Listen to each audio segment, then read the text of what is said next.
น้องวันเสาร์เนี่ยฮะน้องวันเสาร์เนี่ยเดี๋ยวไปทางวันขนาดเดี๋ยวไปทางยินการทางยินก็เรียกว่าเอามาเลยในเขาว่านะคุยกันทางยินหนึ่งในน้องวันเสาร์ในห้องความจอมคุยกับเขาจะผู้เสียงซ้ำในห้องว่าน้องวันเสาร์กันดีขนาดกันดีมันจะผู้เสียงซ้ำคนอะไรดีทั้งหลายน้องที่การทำงานเดินทางของผู้ใดกล่าวเราเนี่ย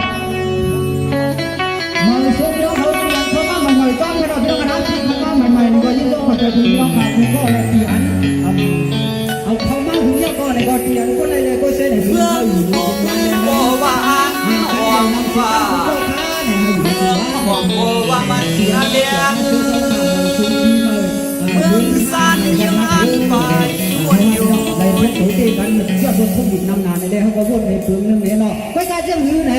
เมื่อเดี๋ยวได้ก่อนมันเบี้ยวค่ะพี่น้องกันนะ